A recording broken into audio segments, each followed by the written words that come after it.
आज मैं पढ़ाने जा रहा हूँ क्लास 9th का मैथ का एनसीईआरटी प्रश्नावली 1.1। प्रश्नावली 1.1 में 4 क्वेश्चन हैं। बारी बारी से सभी क्वेश्चन को हल करेंगे। पहला क्वेश्चन है, क्या शून्य एक परिमेय संख्या है? क्या आप इसे p बाई क्यू के रूप में लिख सकते हैं जहां p और q पूर्णांक हैं और q is not equal to 0? तो इसका उत्तर होगा, पहले प्रश्न का उत्तर होगा, इसने पूछा क्या शून्य एक परिमेय संख्या है, तो मेरा उत्तर होगा हाँ, शून्य एक परिमेय संख्या है।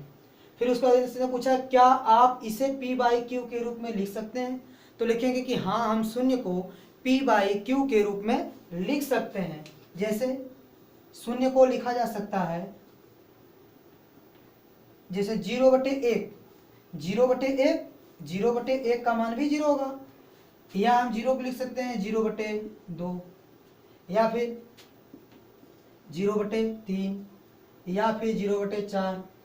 यानी 0 को हम लोग 0/1, 0/2, 0/3, 0/4 और बहुत ढेर सारी संख्याएं लिख सकते हैं। यानी 0 को हम p बाई क्यू के रूप में लिख सकते हैं। तो मेरा उत्तर होगा, इसने पूछा क्या शून्य एक परिमेय संख्या है, तो पहले हम लिख देंगे कि हाँ, शून्य एक परिमेय संख्या है। उसने बोला क्या आप इसे p बाई क्यू के रूप में लिख सकते हैं, तो लिखेंगे कि हाँ, इसे हम p बाई क्यू के रूप में लिख सकते हैं और इस तरह लिखकर दिखा देंगे। और उसने कहा कि जहाँ p और q पूर्णांक है, आप देखिए 01, 02, 03, 04 ये सब क्या है, पूर्णांक है। और उसने बोला कि और q is not equal to 0। इसने पूछा क्या q is not equal to 0 है, तो ठीक है, सबका हर देखिए आप, सबका हर क्या है, 0 नहीं है, तो q is not equal to 0 भी है और p बाई क्यू के रूप में हम लोग लिख सकते हैं। तो पहले प्रश्न का उत्तर इस प्रकार हो जाएगा। अब दूसरे प्रश्न का उत्तर हम लोग बताएंगे। दूसरे प्रश्न में लिखा है कि 3 और 4 के मध्य 6 परिमेय संख्याएं ज्ञात कीजिए। 3 और 4 के मध्य 6 परिमेय संख्याएं ज्ञात कीजिए। तो 3 और 4 के मध्य हमको 6 परिमेय संख्या ज्ञात करनी है। 3 और 4 के मध्य हमको 6 परिमेय संख्या ज्ञात करनी है। सबसे पहले क्या करते हैं, अगर इसका हर समान नहीं रहता है तो पहले हम लोग हर समान करते हैं, लेकिन यहाँ पर 3 को 3/1 और 4 को 4/1 लिखा जा सकता है, जिनका हर क्या है, समान है। अगर दो परिमेय संख्याएं हैं और इनका हर समान है तो कोई बात नहीं, हमको कितनी परिमेय संख्या इनके बीच में चाहिए, 6। अगर हमको 6 परिमेय संख्या ज्ञात करनी है तो सबसे पहले इनका हर समान कर लेते हैं। इनका हर तो समान है, यहाँ हर समान करने की आवश्यकता नहीं है। तो क्या करेंगे, कितनी परिमेय संख्या चाहिए इनके बीच में, 6। तो जितनी परिमेय संख्या चाहिए उससे एक अधिक से, जैसे 6 तो चाहिए तो हमको 7 से अंश और हर में गुणा कर लेना है, इसमें भी और इसमें भी। तो यह हो जाएगा 7 त्रिके 21/7 और यहाँ हो जाएगा 28/7। तो इसका मतलब 3 को हम 21/7 बना दिए और 4 को 28/7। अब इनके बीच में 6 परिमेय संख्याएं बहुत आसानी से ज्ञात की जा सकती हैं। जैसे 21/7 है तो अब क्या लिख सकते हैं इसके बीच में, 22/7, 23/7, 24/7, 25/7, 26/7, 27/7। इसका मतलब हम लोग 3 और 4 के बीच में 6 परिमेय संख्याएं ज्ञात कर लिए है, बहुत आसान। इसके बाद तीसरे क्वेश्चन पर आते हैं। तीसरे क्वेश्चन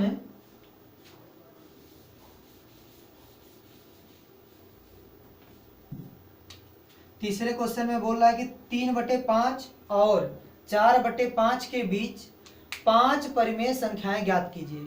यानी इन दोनों परिमेय संख्याओं के बीच में हमको 5 परिमेय संख्या ज्ञात करनी है। देखिए तीसरे का उत्तर, जैसे यहाँ दो संख्या क्या है, 3/5 है और क्या है, 4/5। तो इनके बीच में हमको 5 परिमेय संख्या ज्ञात करनी है। तो सबसे पहले मेरा काम होता है कि हर को बराबर कर लेना। तो यहाँ पर हर बराबर है तो हमको बराबर करने की आवश्यकता नहीं है। तो हम लोग क्या करेंगे, हमको कितनी परिमेय संख्या चाहिए इनके बीच में, 5। इनके बीच में हमको 5 परिमेय संख्या चाहिए, तो एक अधिक से गुणा कर लेंगे आंसर में। तो 5 चाहिए ना, तो हम 6 से गुणा कर लेंगे और इसके भी आंसर में 6 से गुणा कर लेंगे। तो ए हो जाएगा 18/30 और ए हो जाएगा 24/30। अब इनके बीच में 5 परिमेय संख्या ज्ञात हो जाएंगे, जैसा 18 है। अब आगे बढ़ जाए, 19/30, फिर 20/30, 21/30, 22/30 और 23/30। तो यह 3/5 और 4/5 के बीच में 5 परिमेय संख्याएं ज्ञात हो गई। जैसे हम लोग क्वेश्चन नंबर 2 और 3 सॉल्व किए हैं, उसी प्रकार कुछ क्वेश्चन ऐसे भी मिल सकते हैं जिसका हर समान न हो। ऐसी स्थिति में कैसे सॉल्व करेंगे क्वेश्चन को, तो जैसे मान लीजिए क्वेश्चन मिला 2/5 और 1/3 के बीच में 5 परिमेय संख्या ज्ञात करनी हो, तो इसको कैसे करेंगे। सबसे पहले हम इसके हर को समान करेंगे। हर को समान करने के लिए पहले क्या करते हैं कि इन दोनों के हर का एलसीएम लेते हैं। तो दोनों का हर क्या है, 5 और 3, और 5 और 3 का हम लोग एलसीएम निकालेंगे। 5 और 3 का एलसीएम कितना होगा, 5 और 3 का एलसीएम हो जाएगा 15। तो 15 हो गया एलसीएम इन दोनों का। तो जब एलसीएम 15 हो गया, दोनों का जो हर है उसको हम 15 बनाने का प्रयास करेंगे। तो इसका और इसका दोनों का हर 15 कब बनेगा, जब हम लोग इसमें इसके अंश और हर में 3 से गुणा कर दें तो हर 15 बन जाएगा, और इसका हर 15 बनाने के लिए 5 से गुणा करना पड़ेगा अंश और हर में। तो ये हो जाएगा 6/15 और ये हो जाएगा 5/15।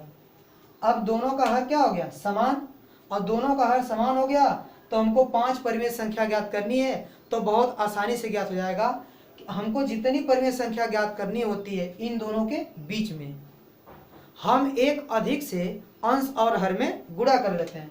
तो 1 अधिक 5 से 1 अधिक 6 से हम लोग अंश और हर में गुणा कर लेंगे।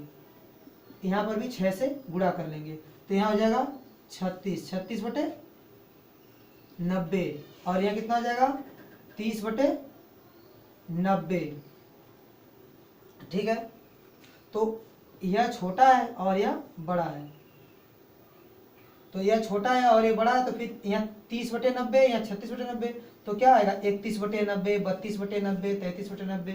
तो मेरा आंसर क्या होगा 31/90 और 32/90 हो गया, और 33/90 हो जाएगा, और 34/90 हो जाएगा, और 35/90 हो जाएगा। तो मेरा यह आंसर हो जाएगा। अब आते हैं क्वेश्चन नंबर 4 पर। नंबर 4 में दिया गया है, नीचे दिए गए, क्वेश्चन नंबर 4 में कहा है नीचे दिए गए कथन सत्य हैं या असत्य, कारण के साथ अपने उत्तर दीजिए। तो इसमें 3 क्वेश्चन है। पहला क्वेश्चन है कि प्रत्येक प्राकृत संख्या एक पूर्ण संख्या होती है। तो ये क्वेश्चन ए सत्य है कि असत्य, तो ए सत्य होगा, सत्य होगा। ये सत्य कैसे है, मैं बता रहा हूं कि जो पूर्ण संख्या होती है वो होती है 0, 1, 2, 3, 4, 5 ... यह है पूर्ण संख्या। तो सुना, प्रत्येक प्राकृतिक संख्या पूर्ण संख्या होती है। एक सत्य है क्योंकि ये प्राकृतिक संख्या जो है वो पूर्ण संख्या में मिल जाएगी। पूर्ण संख्या में सभी प्राकृतिक संख्याएं मिल जाएंगी। प्राकृतिक संख्या ये सब हैं और ये सब पूर्ण संख्या में है, तो ये कथन क्या है, सत्य है। अब दूसरा बोला प्रत्येक पूर्णांक एक पूर्ण संख्या होता है। दूसरा क्वेश्चन है कि प्रत्येक पूर्णांक एक पूर्ण संख्या होता है। प्रत्येक पूर्णांक एक पूर्ण संख्या होता है, ये असत्य है, असत्य है क्योंकि पहला सत्य है, दूसरा असत्य है। असत्य क्यों है, इससे बोला कि प्रत्येक पूर्णांक एक पूर्ण संख्या होती है। मैं एक पूर्णांक लेता हूं -1, -1 पूर्ण संख्या में मिलेगा, नहीं मिलेगा, क्योंकि पूर्ण संख्या क्या होती है 0, 1, 2, 3, 4 ... ये है पूर्ण संख्या। अब पूर्णांक क्या है, पूर्णांक में क्या होता है, पूर्णांक में -3 -2 -1 और 0 1 2 3 डॉट डॉट डॉट। ए है पूर्णांक, ए है पूर्णांक, ए है पूर्ण संख्या। तो इसने बोला कि प्रत्येक पूर्णांक पूर्ण संख्या होती है, गलत है, क्योंकि ये सब जितने भी पूर्णांक हैं वो पूर्ण संख्या नहीं है, इसलिए दूसरा कथन क्या है, असत्य है। अब तीसरा कथन इसका है कि प्रत्येक परिमेय संख्या एक पूर्ण संख्या होती है। तीसरा कथन भी असत्य है, तीसरा कथन भी असत्य है। क्यों? क्योंकि प्रत्येक परिमेय संख्या एक पूर्ण संख्या नहीं होती। जैसे मैं एक परिमेय संख्या लेता हूं 2/3, 2/3 परिमेय संख्या तो है, लेकिन पूर्ण संख्या में कभी 2/3 नहीं मिलेगा। तो प्रत्येक परिमेय संख्या पूर्ण संख्या नहीं होती है। यह एक परिमेय संख्या है, क्या पूर्ण संख्या में कभी मिलेगी? नहीं, 2/3 इसमें नहीं मिलेगा। तो प्रत्येक परिमेय संख्या पूर्ण संख्या होती है, यह कथन असत्य है। इसी के साथ पहली एक्सरसाइज 1.1 खत्म होती है।